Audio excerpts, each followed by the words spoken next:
So hello and welcome to our module 15 of the Introduction to Network. So ang pag-uusapan natin dito ay application layer. So in this module, we're going to explain how the functions of the application layer, presentation layer, and session layer works together to provide network services to end users applications. Explain how end user application operates in a peer-to-peer network. Para kapag sinabing end user application, for example, mga application sa cellphone, na kumukonekta sa mga servers, kagaya ko na rin ng torrent. Torrent application na nagda-download kayo ng mga files on the background. So yun, example yun ng end users application. Pwede rin yung mga browser, or mga crypto app, or kung ano pang mga app na connected sa internet. So, ibig sabihin nun, dito i-explain kung paano yun nasusuportahan ng application layer, presentation layer, at session layer. Explain how end-user application operates in a peer-to-peer network. At i-explain natin dito yung operation ng web, ng email, ng DNS, ng DHCP, at file transfer protocols or protocol. So, review lang natin yung application layer. So sa OSI model kasi meron tayong application, presentation, and session na katumbas ng sa TCP/IP application layer. So matatandaan natin, ang application layer daw provides the interface between the application used to communicate and the underlying network over which messages are transmitted. Ito yung mga widely known application layers, HTTP, FTP, TFTP, IMAP, and DNS. So, yung presentation layer, merong three primary functions. Formatting, formatting or presenting data at the source device into a compatible format for receipt, or receipt by the destination device. Compressing data in a way that can be decompressed by the destination device. Encrypting data for transmission and decrypting data upon receipt. Session layer naman, it creates and maintains dialogue between the source and destination application. Halimbawa, yung inyong web browser na kumukonekta sa Facebook, YouTube, at kung ano pang website. Ayan. So, on the background daw, si session layer daw ang nag-create at nag-maintain ng dialogue. It handles the exchange of information to initiate dialogues, keep them active, and to restart sessions that are disrupted or idle for a long period of time. The TCP/IP application protocol specify the format and control information necessary for many common internet communication functions. Application layer protocol are used by both the source and destination devices during a communication session. For the communication to be successful, the application layer protocols that are implemented on the source and destination host must be compatible. Ito yung ilan sa mga kilalang application layer ginagamit natin. For name system or name resolution, meron tayong tinatawag na domain name system. It can be configured to use TCP or UDP. So yung port number niya ay 53. So ang trabaho nitong protocol na to is siyempre mag-translate ng domain name, kagaya ng cisco.com into an IP address. Pagdating naman sa configuration ng mga IP or IP information, ayan, yung tinatawag nating Dynamic Host Configuration Protocol or DHCP. So it uses Transport Layer Protocol UDP, client. Yung client daw na nagre-request ng IP address 68 yung port number na ginagamit niya. So syempre ang destination lagi, which is server, uses port 67. So it dynamically assigns IP addresses to the end users, no? And to be reused, no, when no longer needed. So usaping web naman, no? So we have HTTP Hypertext Transfer Protocol. So yung default port number 80, but it can be configured by the web administrator, no? 8080 or kung ano man yung gusto niyang ilagay. Pero yung common kasi is 80. So yung HTTP daw is a set of rules for exchanging text, graphics, images, sound, video, and other multimedia files, no, on the World Wide Web. So client and server processes are considered to be in the application layer. So in the client-server model, the device requesting the information is called the client, and the device that responds to the request is called a server. Application layer protocols describe the format, no, of the request and responses, no, between the client and servers. Peer-to-peer network. So two or more computers are connected by a network and can share resources, no? Kagaya ng printer and file sharing without having a dedicated server. Ibig sabihin nito, ordinary computer na merong desktop operating system, tapos nakashare yung printer dito sa kabilang PC, nakashare yung folder, no? So every connected end device known as a peer, no, can function as both a server or a client, depende kung anong services kasi yung i-share, no, on the network. One computer might assume the role of server for one transaction while simultaneously serving as a client, no, for another service. The role of client and server are set, no, as set on a per request basis. May tinatawag tayong P2P application or peer-to-peer application, no? Allows device to act as both client and server within the same communication. Some P2P application use hybrid system where each peer accesses an index server to get the location of the resource stored on another peer, no? So ito yung common P2P applications. With P2P application, each computer in the network that is running the application can act as client or a server for the other computer in the network that are also running on the application. Kung nasubukan nyo ng mag-torrent, no, mag-download ng mga file sa torrent, yung inyong computer na nagda-download, ang tawag sa kanya leecher, no?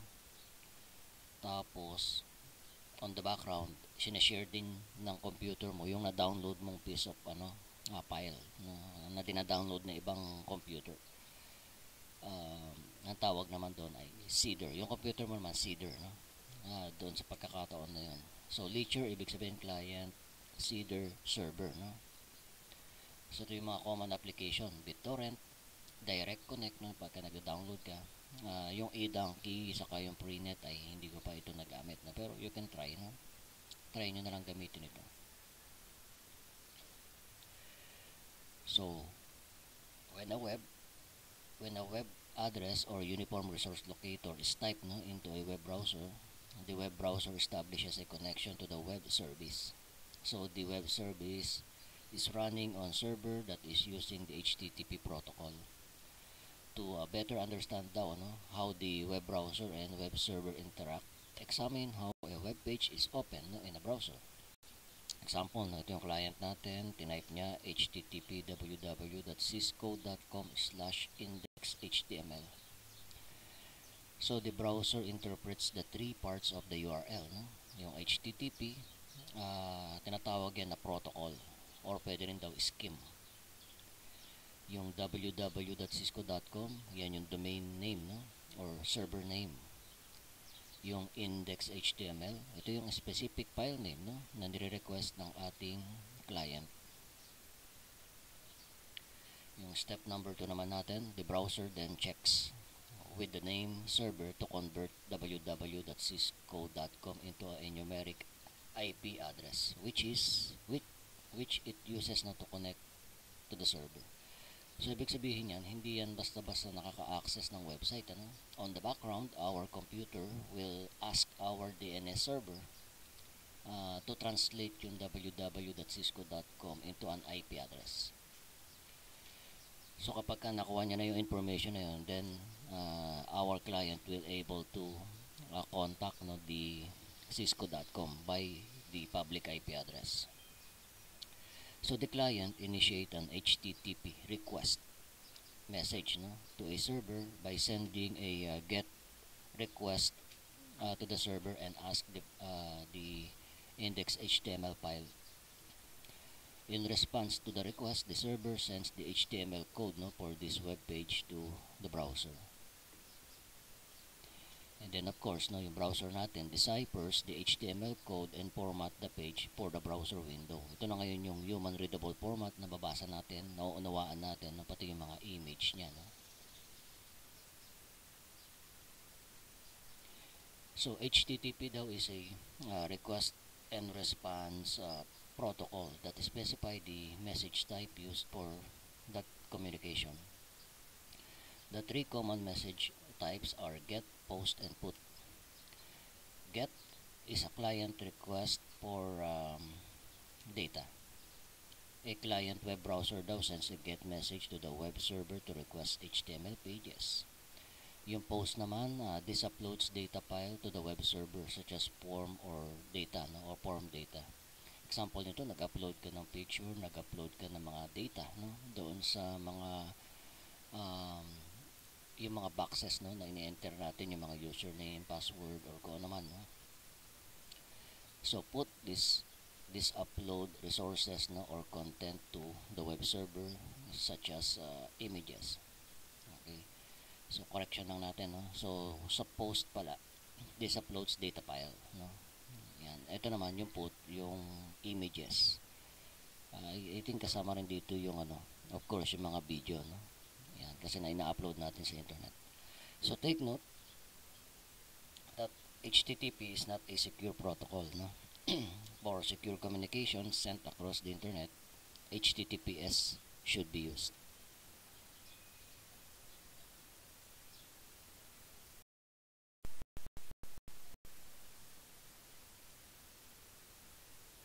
So yan, pag-usapan naman natin ngayon yung email protocols.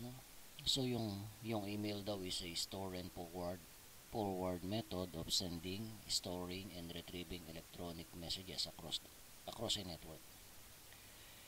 Email messages are stored in databases on the mail servers. So, mail client communicate with the mail server to send and receive email. So, ito yung mga protocols na ginagamit ng email natin. Yan yung tinatawag na Simple Mail Transfer Protocol or SMTP. Ang purpose daw nito is to send the email. Kunyari, nag-create kayo or nag-compose kayo ng email na merong recipient, subject, message. Tapos, pagka-click ninyo ng send, on the background, nag-work na yung SMTP to deliver your message to the recipient. Yung recipient na yan may be on the same server. Kunyari ko, Gmail, parehas kayo ng Gmail. Or, it can be located with the different email address. So, si SMTP daw is used to send an email to the recipient, and kung server naman, kunyari Gmail to Yahoo Mail, SMTP rin yung ginagamit ng server na yon to deliver the message. So, for retrieving naman, retrieving the mail or inboxes, meron tayong dalawang protocol na ginagamit. Post Office Protocol saka yung IMAP.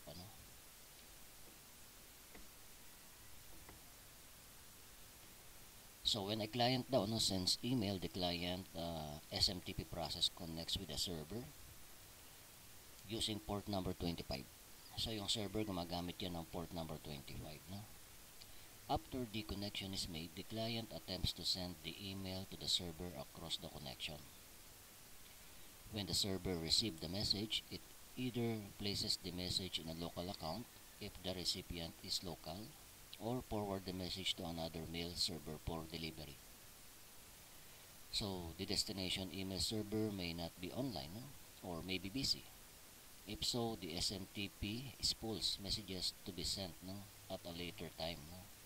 So ibig sabihin naka-buffer or naka-save, no, for later uh, sending daw, no?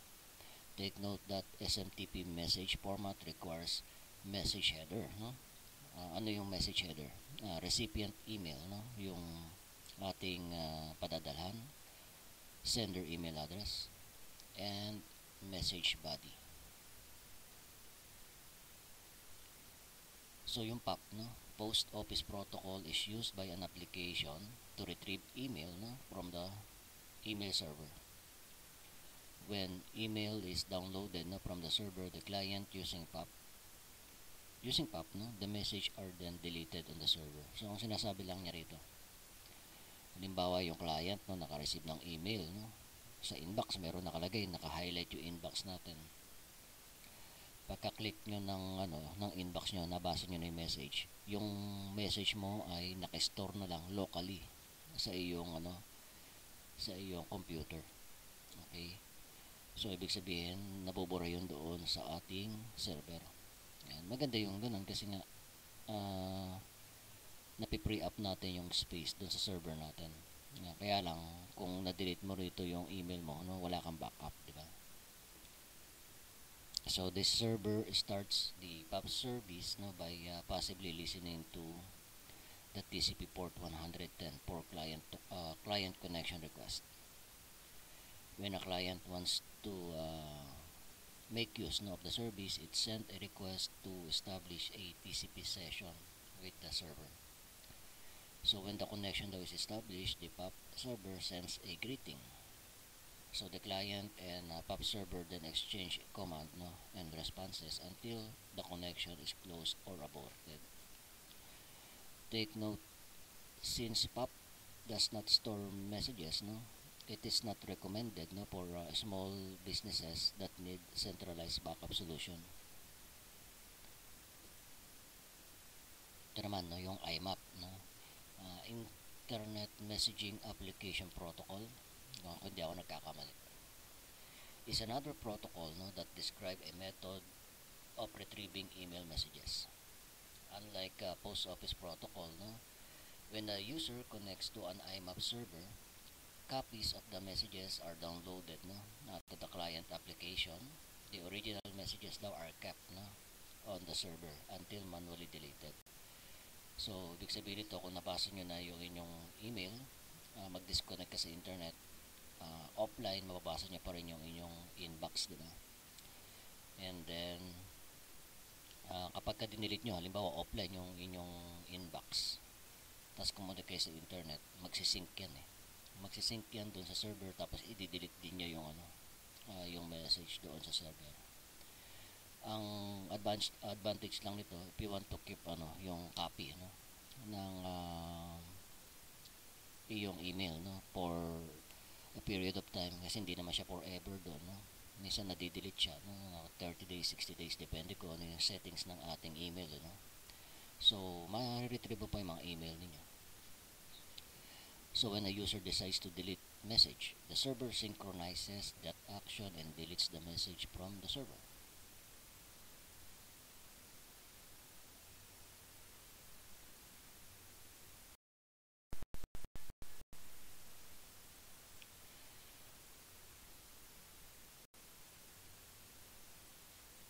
So DNS, no, or domain name system or domain name service.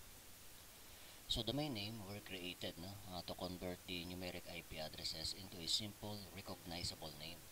Yan. Mas madali nga naman daw matandaan ang pangalan compare sa IP address. So may tinatawag tayong fully qualified domain name.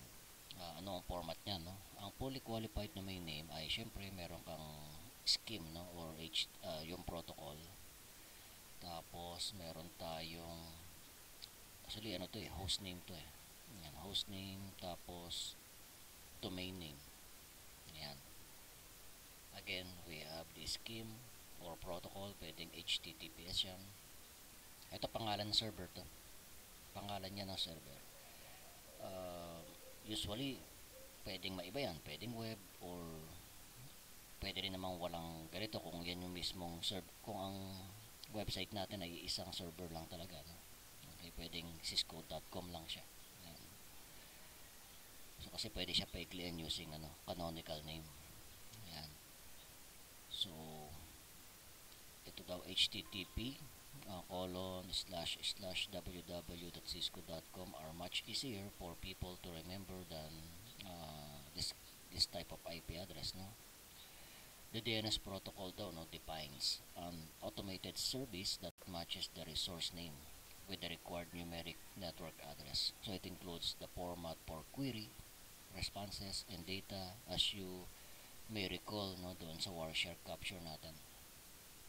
Okay, example lang daw, no, when we type http.cisco.com, ano, so our client will ask our DNS server kung ano man yung nakakonfigure dito sa ating computer, possibly, or it can be local to our network, or our DNS can be remote, no, remote network, pwede yun. No, pagpalagay na natin remote yung network, remote yung location ng DNS server natin, which is yung ISP. So magtatanong yung client natin about www.cisco.com kay ISP DNS server, and then if ever na may record po yung ating DNS server regarding sa IP address ng cisco.com na yan, i-reply niyan si cisco.com ay itong IP address na to. So yung ating client i-save yan temporarily, no, sa kanyang memory or RAM. Okay, so every time na i-access niya yung website na yan, no, gagamitin niya yung IP address. Okay, so siya ay name query lang naman kapag na-reset yung memory or na-restart natin yung computer, no, or nabura yung DNS cache natin. So marami kasing maraming DNS message format, no. Yung pagtatanong ng ating computer, kunyari www.cisco.com to an IP address, nagko-query siya regarding sa A record. Ito yung A record, an end device IPv4 address. Sometimes, no, when we test our DNS connection sa ating computer, minsan ang tinatarget nating destination ay DNS server. So kung DNS server ang target natin to query, ibig sabihin na nagbabato tayo ng NS query message, no. Hinahanap natin kung sino ba talaga yung authoritative or authorized, no, sa network natin na mag-translate ng name to IP. Sa IPv6, ang katumbas ng host, no, a host is quad A, no, an end device IPv6 address pronounced quad A, no. Yung mga email server nga pala, no, yung mga email server na yan ay meron siyang message format na MX. Yan, MX, email exchange record.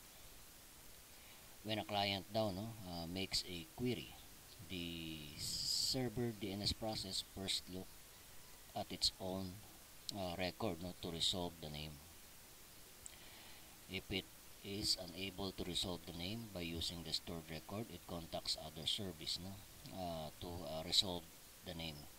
So ibig sabihin, pagpalagay natin yung DNS server natin, no, sa ISP, walang naka-record na IP address. Possibly nangyayari yun kung nagre-restart yung server, no. So yung client kasi nag-query, no, doon sa DNS server, nakahang muna yung conversation na yon, tapos itong ating ISP DNS server magtatanong yan, no, sa pinakamataas na DNS server na naka-set sa kanyang operating system. Yan, so kukontakin niya yan sa internet hanggang sa ma-resolve niya yung IP address at i-return niya yung requested IP address doon sa DNS client natin. Okay, kung i-illustrate kasi natin, ganito yun So dali lang,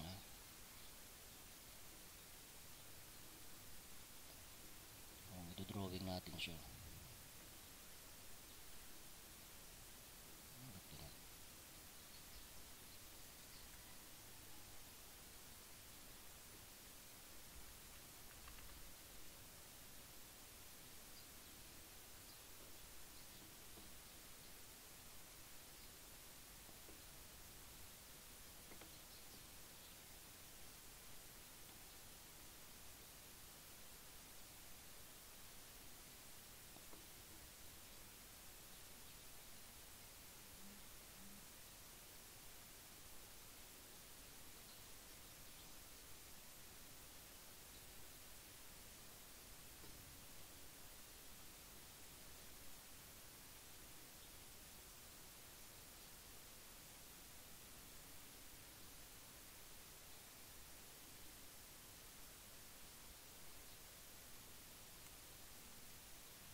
So on the top of hierarchy, meron tayong tinatawag na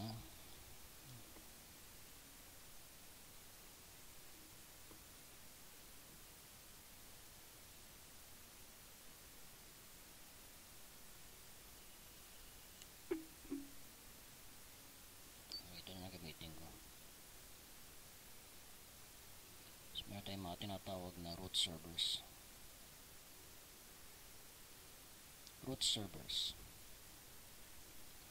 Tapos ito yung mga first level domain.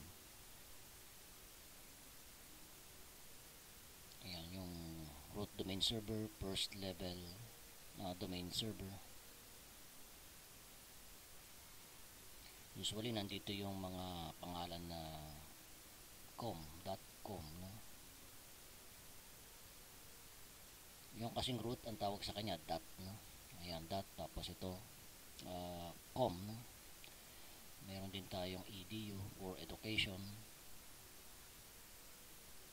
Meron tayong .org, no? At iba pa. Sa .com, possibly marami pang mga under na server yan, kagaya ng Ubuntu.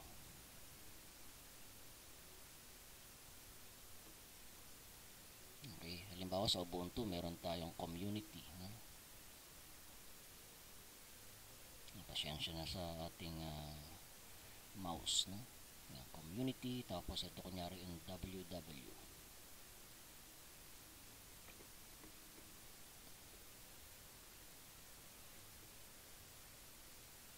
So halimbawa yan, kasi ano yan, structure yan sa internet.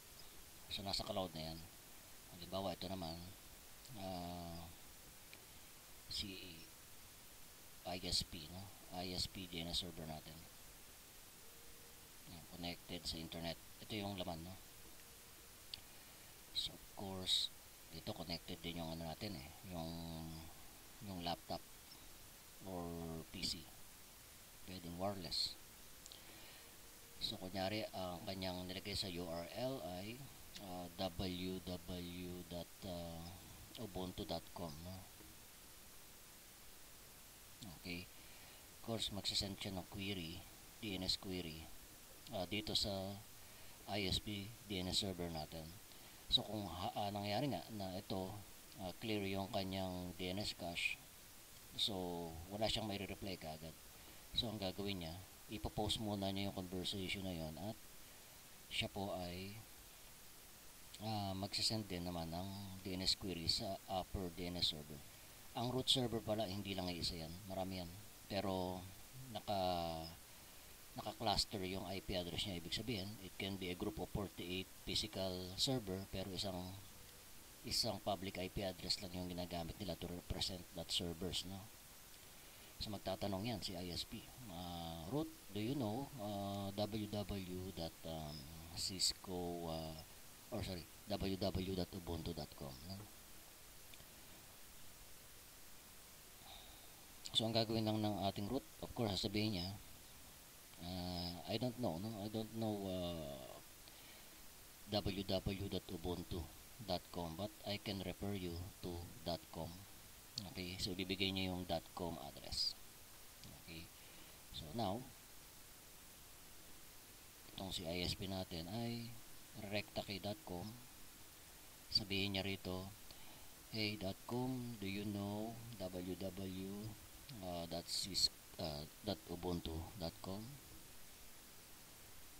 Ang respond lang naman ni .com, I don't know who exactly did www.ubuntu. Okay, but I can refer you to Ubuntu IP address. Okay, and then so nakuha niya yung address ni Ubuntu. So tatanungin niya, Ubuntu, kilala mo ba si www? At dahil siya ay authoritative, no? Siya may hawak ng mga records, sasagot yan. So here is the IP address of www. Yan, .ubuntu.com. So re-record yun ni ISP sa kanyang DNS cache. Tapos babalikan niya, no, yung client. So, babalikan niya yan. Client, ito yung IP address ni www.ubuntu.com. Then, our client will now be able to direct the packet, no, to this server. Ganun lang, no? Ganun lang yung kanyang ganun yung kanyang name spacing, no? Or yung kanyang proseso, no, ng name resolution.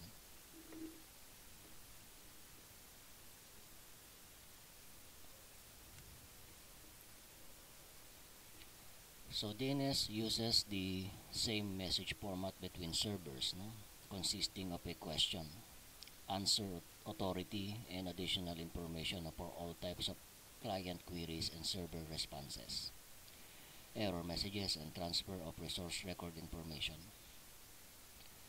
So, example daw, no, DNS message section, question. The question for the name server. Answer, no, resource record answering the question. Kagaya nung napansin nyo doon sa Wireshark, natin, capture yung merong A record, no? Authority, resource record pointing toward authority. Some other information, no? Holding additional information. So, ito yung binabanggit natin na hierarchy kanina. So, DNS uses hierarchical system to create a database to provide name resolution. So, each DNS server maintains a specific database file and is only responsible for managing name to IP mapping, no, for that small portion of the entire DNS structure. When the DNS server down or receive a request, no, for a name translation that is not within its zone, no, the DNS server forwards the request to another DNS server within the proper zone, no, for translation. Kagaya kanina, yung ating ISP DNS server, walang record, you know? So, tinawagan niya si root. Yung root kasi na yun, naka-embed dun sa operating system ng ating Windows sa Linux. Okay, tatawagin niya yan. And then, magpapalitan na sila ng information, ano? Hanggang makarating doon sa proper information. Example of top level domains or first level domain. We have .com, .org.au. Ito naman second level domain, no? Yung Ubuntu, yung Cisco.com and so on. Ito naman yung sub-level domain name nila, no?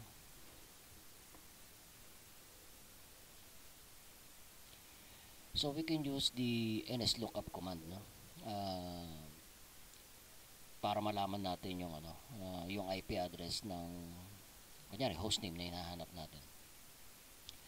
So it can be used to a Linux operating system or to a Windows operating system, ano? Ang command daw is nslookup. nslookup daw is a computer operating system utility that allows a user to manually query the DNS server configured on a device not to resolve a given host name. So this utility daw can also be used to troubleshoot name resolution issues, no, and to verify the current status of the name server. When the nslookup command daw is issued, no, the default DNS server configured sa ating client yung naka-display, no. Kunyari yung router natin, no, na wireless router. The DNS or the name, no, the name of a host or domain can be entered, no, using nslookup. So you can try. Type natin nslookup. Tapos type natin facebook.com. So pansinin nyo, no, yung server ko, yung local PC ko. Okay. So non-authoritative. Pwede ko rin ituro yun, no, server. Gusto kong gamitin server para mag-translate sa akin si 888. Ayan, nakalagay na default server na kapag nagtanong tayo ngayon na facebook.com. Magre-respond sa atin si public DNS server ng Google, no? Si facebook.com daw has an IP address of this one, no? Has an IPv6 address of this.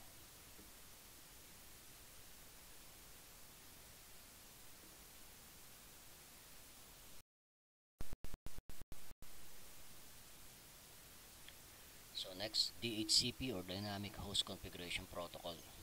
The DHCP, For IPv4 service automates the assignment of IP address, subnet mask, gateway, DNS address, and other information. No? So DHCP daw is considered dynamic addressing compared doon sa ginagawa natin no, na static addressing.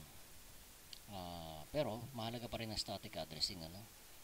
Yung mga server interfaces, yung management interface ng switch, yung mga printers, yung mga IP phone, yung mga mahalagang device na hindi naman dapat magpalit-palit ng IP address, no?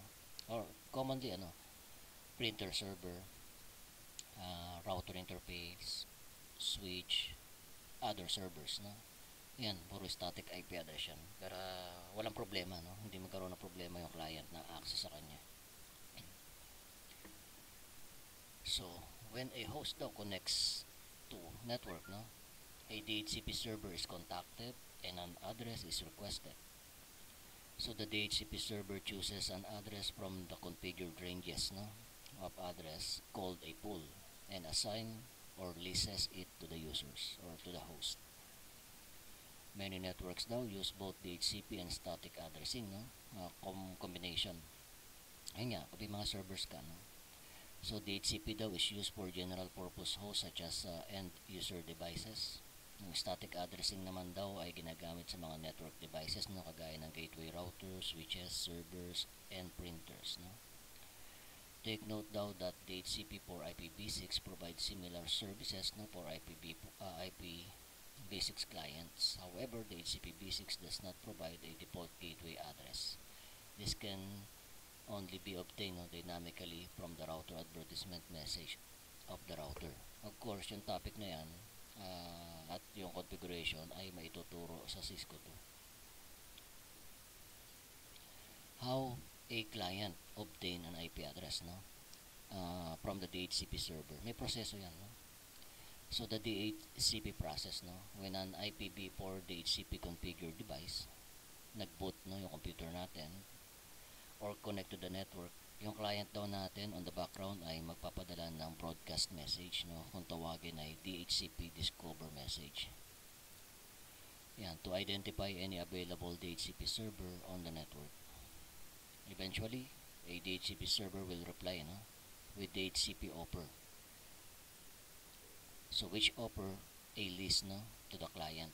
So of course, yung laman ng message ng server natin na DHCP offer, may IP address na yun, no. Okay, client, ito gusto mo pa tong IP address na ito, no. Ito rin yung mga subnet mask, default gateway, at iba pa, no.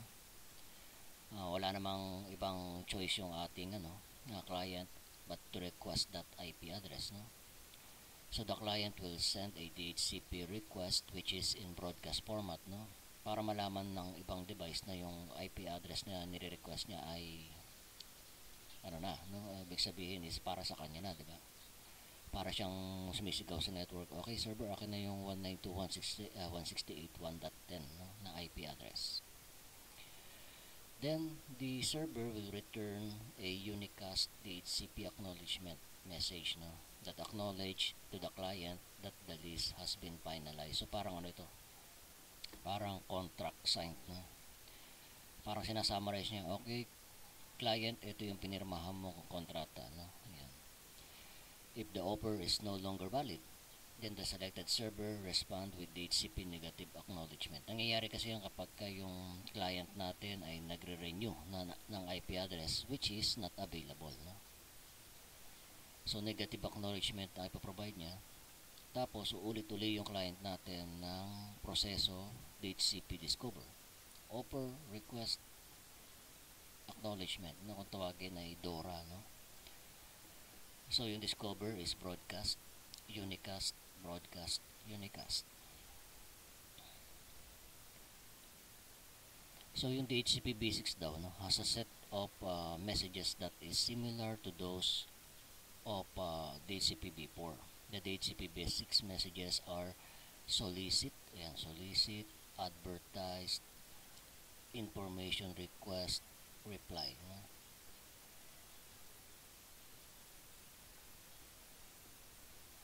So file transfer protocol, Yung FTP daw was developed no, to allow for data transfer between a client and a server. An FTP client is an application which runs on computer no, that is being used to push or pull data no, from the FTP server.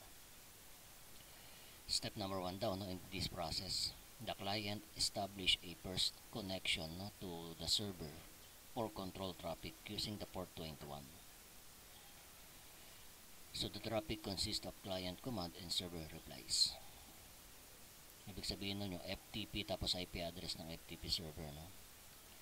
So the client establishes the second connection of the server for the actual data transfer. No? Yung get, yung nag-download na tayo, get or put no? Using TCP port 20. So this connection is created every time there is a data to be transferred. Step number 3, the data transfer can happen in either direction, no? Pull or push. Client download, pull. Client upload, push. Yung Windows PC natin, no? Meron siyang tinatawag na server message block protocol. No? Yun yung kanyang protocol for file sharing. So the server message block daw is a client server request response file sharing protocol. Servers can make their own resources available to the client no, on the network. So ang kagandahan lang ng SMB no, it can start, authenticate and terminate session, control file and printer access no, allow an application to send and receive message to or from another device. Unlike the FTP daw no, client establish a long-term connection no, to the server after a connection is established. So ibig sabihin pwedeng maglagay ng shortcut yung client doon sa shared directory ng server dito. So na para siyang hard drive.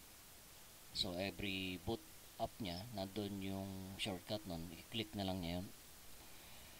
Pwedeng remember password yun no? So pagka kunyari naka-remember password yun, double click na lang yung drive na yun, pasok na siya doon sa shared resources. Ngayon yung sinasabi niya rito na na long-term connection to the server after the connection is established. Hindi kagaya ng FTP na kapag nakatapos ka ng mag-download, di-disconnect mo na siya.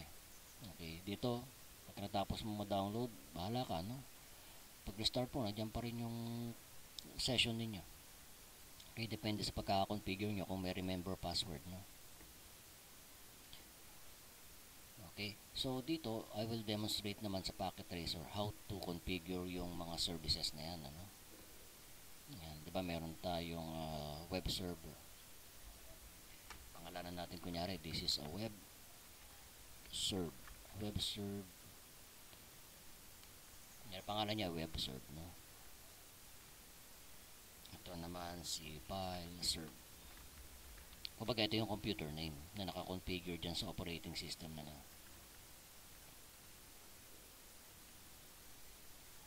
name serve.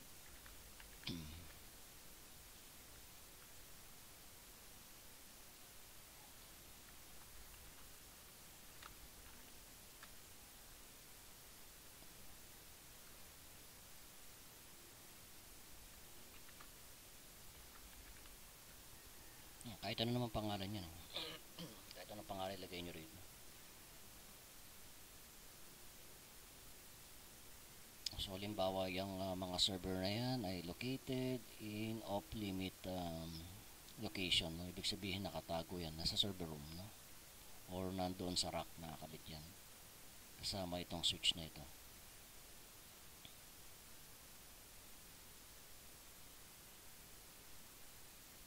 Ito pwede natin pangalanan na farm server. Usually farm server ang tawag kapag maraming servers nakakonect sa kanya. Okay. Tapos ito naman para sa access switch no?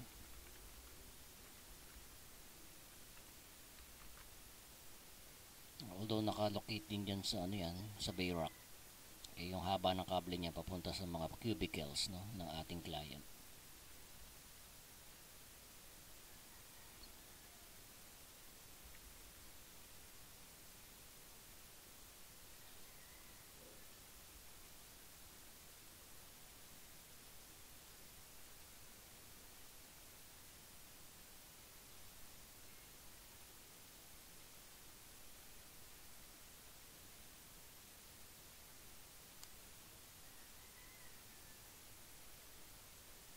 So yung mga clients natin.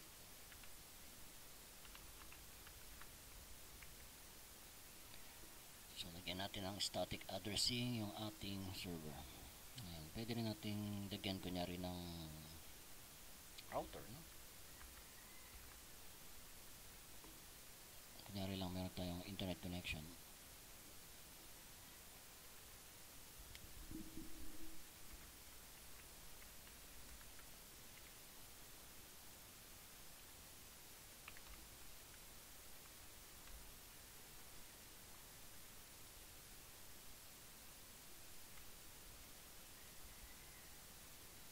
So halimbawa ito 1.1, no?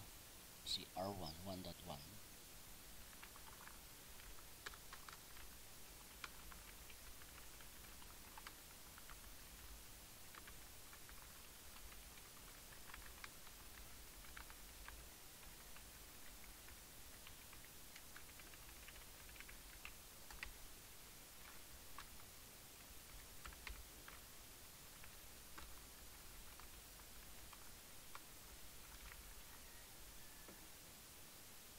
Itong IP serve natin, which is ang function niya ay DHCP server, no? So 192.168.1.2, so /28 kasi is 240.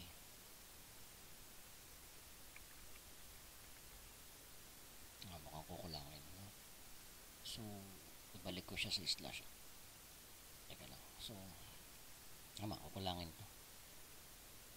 So balik ko na lang siya ng /24.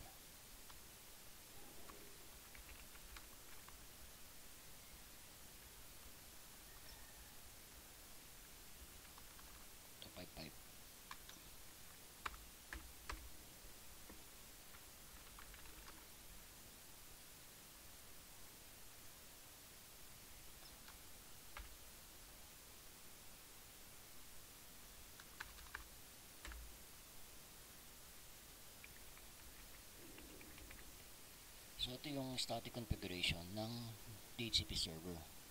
Tapos dun sa service, no, DHCP, lagay natin dito kung ano yung gateway na ibabato niya sa client, which is 1.1. Ang DNS natin dito, so 2, 3, 4, 5, no? .5 na lang yung DNS natin. Local DNS yung gagawin natin. So start tayo siguro mga IP address 20, no? Turn on, tapos save. Pero sa pagse-setup kasi ng server, only ang nakabukas lamang dapat dito is yung services needed, no? Dyan sa server. So meaning we don't need HTTP here. FTP should be term TFTP. Itong syslog, NTP, itong email dapat naka-turn off siya. Ang tawag dito is operating system hardening, no? Kasi kung lahat naka-open yan, hindi ano yan, vulnerable yan sa network attack. Yan. Susunod website. Yan. May static IP address din siya.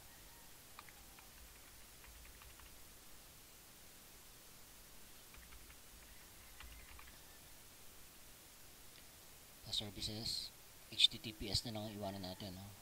Ibang service patayin muna natin.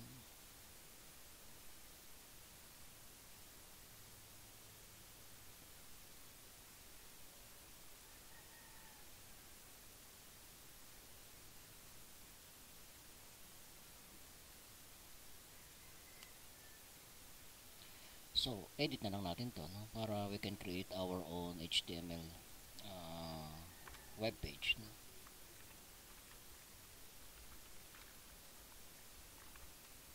Some of you may already know how to create HTML. Ito basic lang kasi dito kay Packet Tracer, no? Hindi lahat ng feature ng HTML ay magagamit natin dito.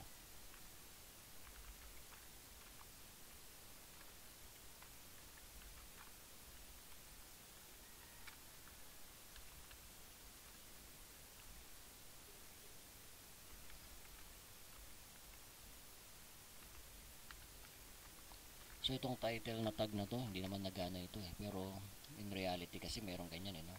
Which is pagbukas yun ng browser, nag-type kayo ng www.henrix.it. Yung title bar dito sa loob ng ating browser. Yan. Ang naka-display halimbawa, Henrix's IT webpage. No?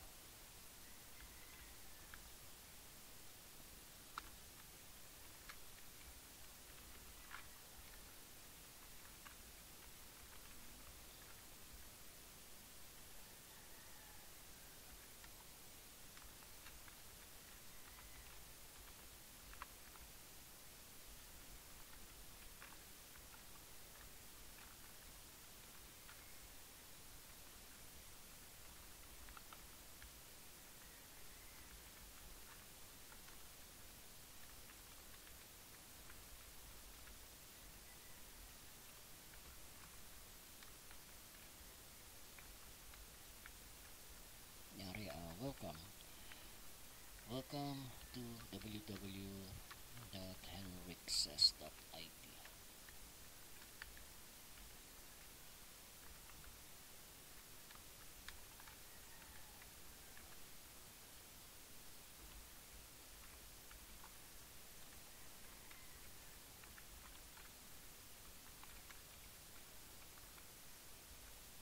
So, save natin. So, we can test it, no? Dito sa ating desktop, we can input our IP address, no?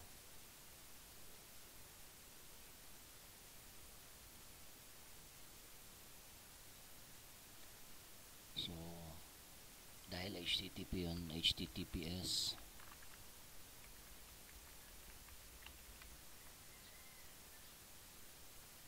So, ganyan dapat na makikita doon sa client mamaya, no?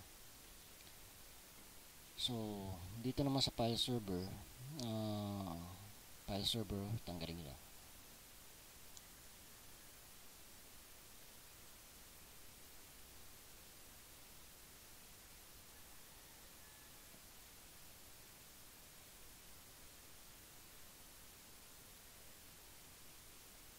Ang iiwanan natin FTP.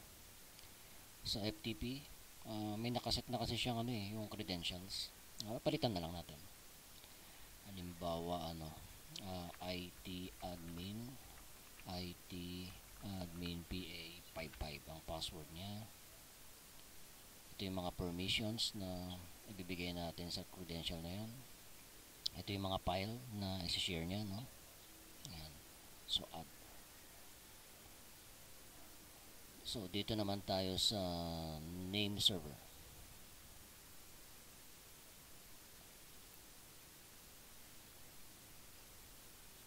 May nakalimutan tayo. Kalimutan natin maglagay ng IP. Of course, si FTP server dapat meron ding IP address yan. So, ito si 1, 2, 3, 4. Yung DNS server natin, may IP address din yan.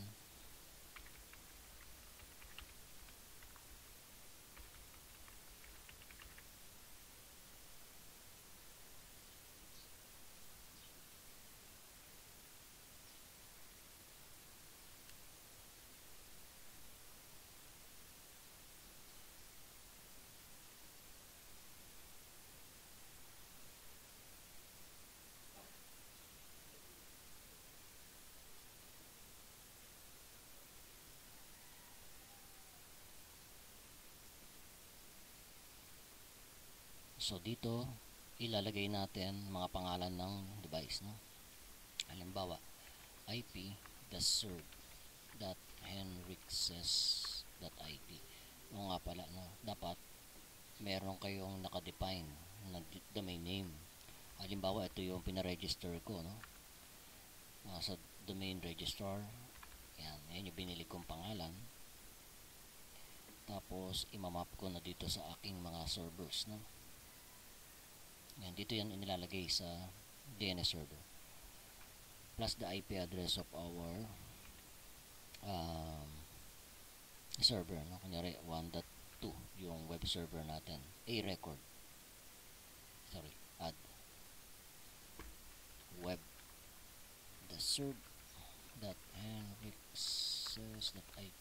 Make sure na tama yan, ha. Dapat ang domain name nyo as in yung pangalan nyo lang. Hindi pwedeng magkaroon ng iba't ibang domain name dito gaya ng Google, Netacad, or ano. Ay hindi naman sa inyo yun, eh.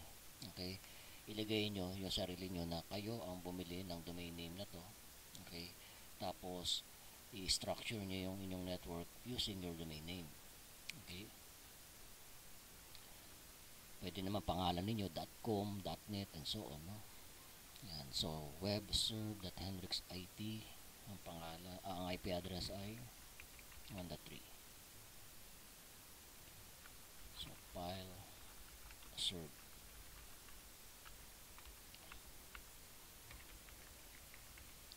1.4. Make sure na tama yung IP address.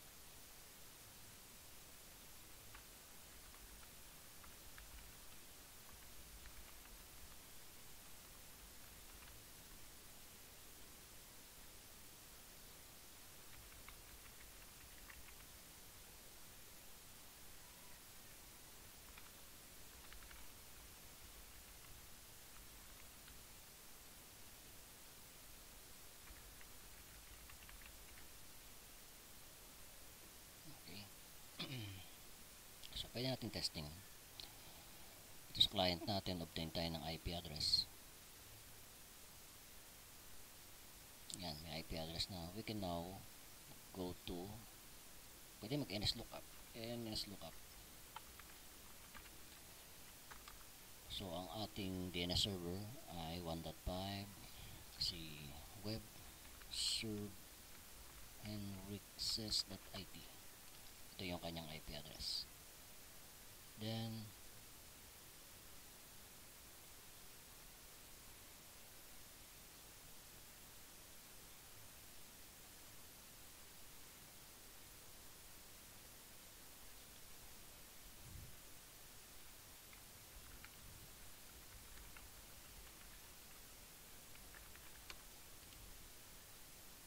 so HTTPS pala, no? HTTPS.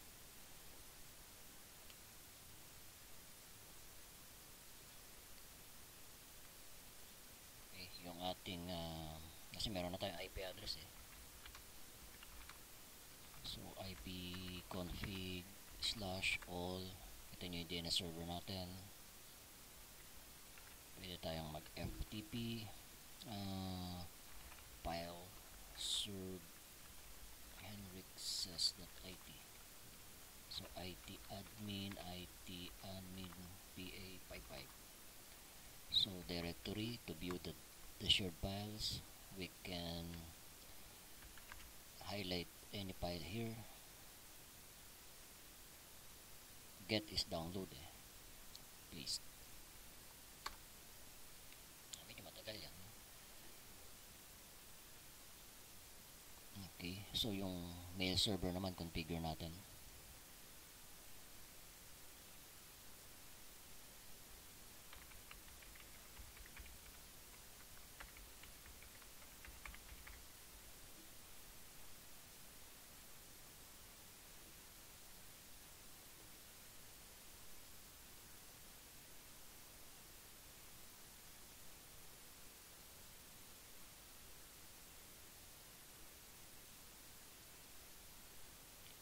Sa email, no, lagay nyo lang yung domain name henrixes.it.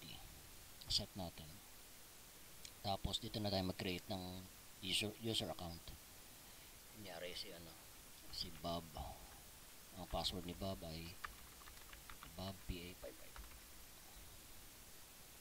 Si Sally PA55. Take note, no? SMTP POP3. Yan, tapos na yata rito. Tapos na mag-copy yan. So pwede ako mag-quit, tapos directory dito sa ating local or dito sa ating home directory. Ito na yung file. Paano naman tayo mag-upload? Ito, upload natin tong file na to, which is default yan, nakalagay yan dito, eh, no? Kay Cisco kasi yan, eh. So, balikan natin paano i-access si FTP server. IT admin. IT admin PA55 put naman, no? Pero bago yon, mag-directory tayo. Wala pang sample na file dito. So, put the file name. Mabilis lang yan kasi maliit lang yan. Ito na siya. Ayan, quit. So, lagyan na natin ito ng email, no? O nga pala, no? Yung web serve, file serve, parang mahirap tandaan. So, dito sa DNS server, pwede tayong gumawa ng canonical name or aliases or CNAME. Okay. Kapain ko muna, no? Minsan kasi nakakalimutan ko yung format, eh. Unahin ko muna yung IP serve. Gawin ko siyang, ano, kung CNAME, sa CNAME kasi kung ano yung alias, eh. Halimbawa, IP.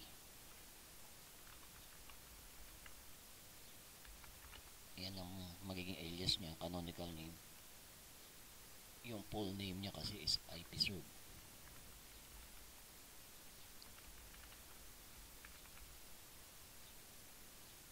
Testingin natin. Ping muna natin yun, no?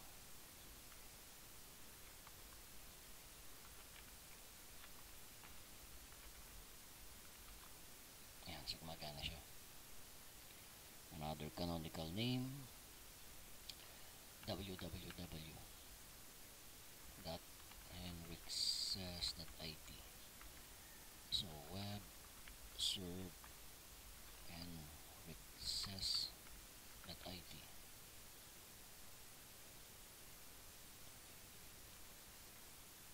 ftp.henrixes.it.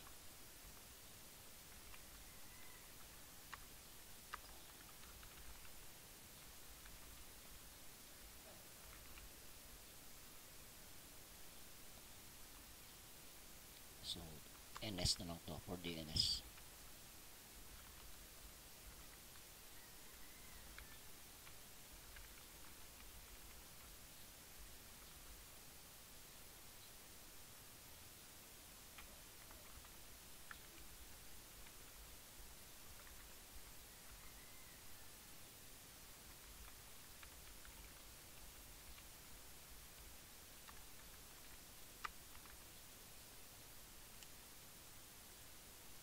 So, testingin natin.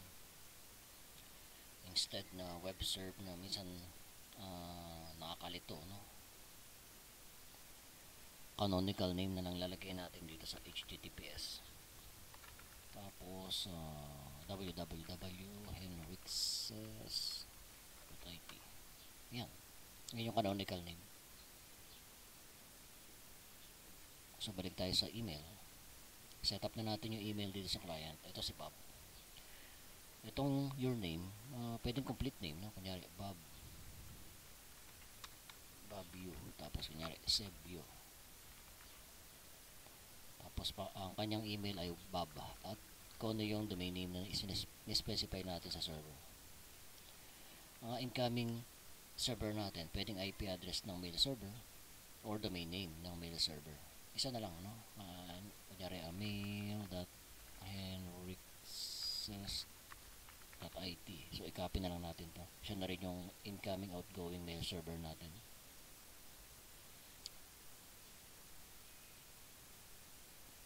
Username, yung kanina, yung Bob. Tapos, Bob PA55. Ayan, dito sa kabila, si Sally.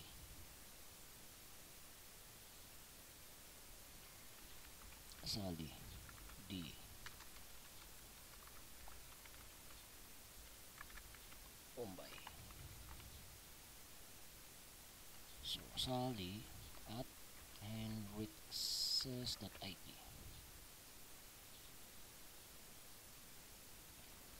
Sally PA55. Pwede na tayo mag-compose, no? Compose, destination.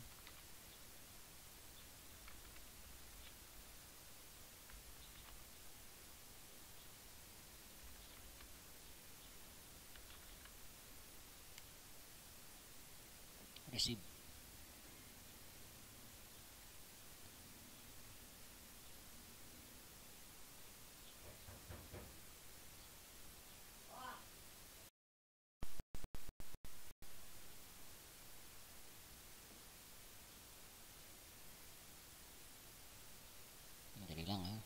i-check natin. So nag-compose kasi tayo kanina. Nakalagay ay Bob at Henrik says.id test mail, no? This is a test mail. Please do not reply. Send. Sabi daw dito. Mail server. Mail Henrik says IT. DNS resolving. So, dali lang ha. Check natin. Bukas kaya to? May IP address kaya? Tama kaya yung IP address natin sa DNS dito?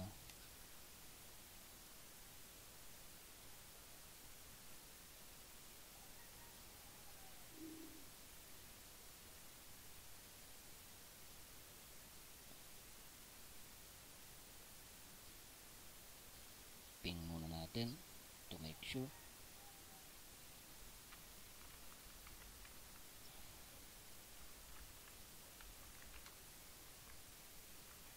Okay, ang problem natin, hindi tayo nag-obtain ng IP address. So now, try uli natin. Compose. Bob at henriksays.it. Subject natin, test mail. This is a test mail.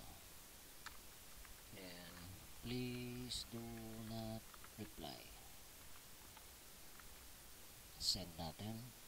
Sabi success. Dito sa ating recipient na si Bob. Receive. Ito yung email natin. Okay. So, successful na siya, no? Tapos, nangyari okay, no? Okay. Tapos,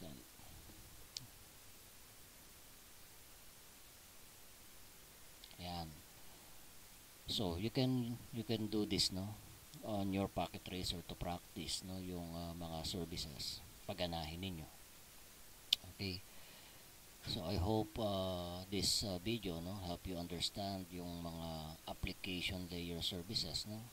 At of course, I hope nakatulong din sa inyo para ma-visualize ninyo yung nangyayari tunay, no, na mga scenario, tunay na setup na sa industry. So again, thank you for listening and viewing this recording.